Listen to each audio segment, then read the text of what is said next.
Hi guys, I'm going to step out of the way for a minute. We're going to add something to our chart. We think about the story so far that we've read about Dragon Slayers Academy. We were following the problems of different characters. Do you remember that? And we actually found out how Eric was going to work on his problem that he's hoping to solve. So you remember that Eric wanted to save children and be a hero and have a fan club. So what new thing happened yesterday when I was reading to you was that Eric gets sent on a mission. He gets sent on a mission to kill a dragon. And so that would be a way for him to solve his problem, to save children and to be a hero. So the other chart that's here, I have made a picture of it for you. And so you'll be able to look at that when you're working today. Because the question is, what should we be keeping track of while we're reading? And let's see if I can move that in a little bit closer for you. I'm going to move the tripod in there.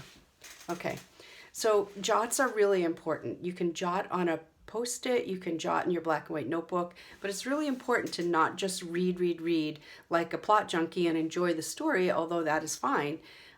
When you are almost a fifth grader and you're reading fantasy, then you're supposed to really be doing some of the different kind of reading work and while you read. So let's take a look at some of the reading work that you could do. One thing that you could jot is when a character learns something, because we said we wanted to learn alongside the character. So a character might ask a question and get an answer, or somebody might give an explanation about how the world works or what some magic is, or something unfamiliar might happen to the character, and then they might start taking a ride on bats out into the underworld, and the character's learning something new, and so are you. So that'd be a significant thing to write down. Maybe you learned some new vocabulary or some figurative language. I remember I challenged you to start keeping a glossary of words that you learned, because you're looking around the word. Is it positive or is it negative?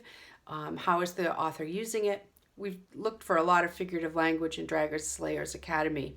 That's really important too, because that helps the reader to get a good visual in their mind while they're reading. And the author chooses those very carefully. Remember, authors could write anything. If they make a choice to write some figurative language, you want to pay attention to that.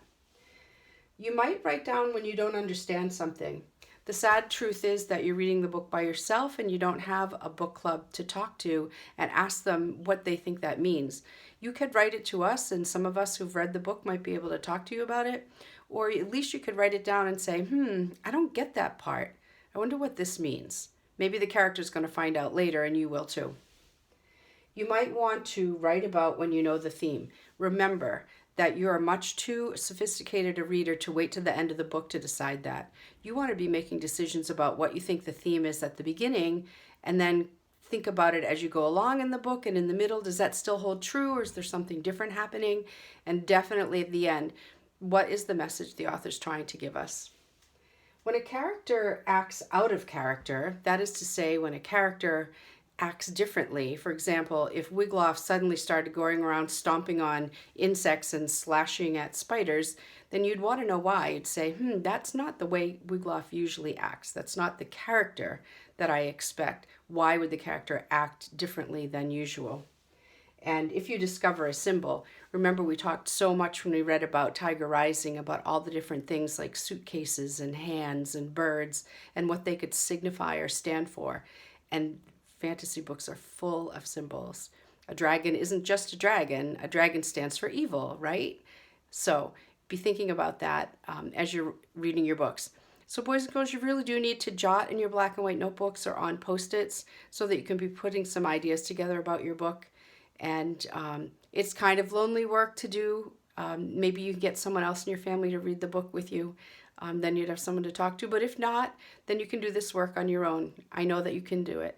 I know you can, because you've been doing it all year. Okay, so you definitely need to read more today. You should have almost finished a book by now, because we like to read a book a week.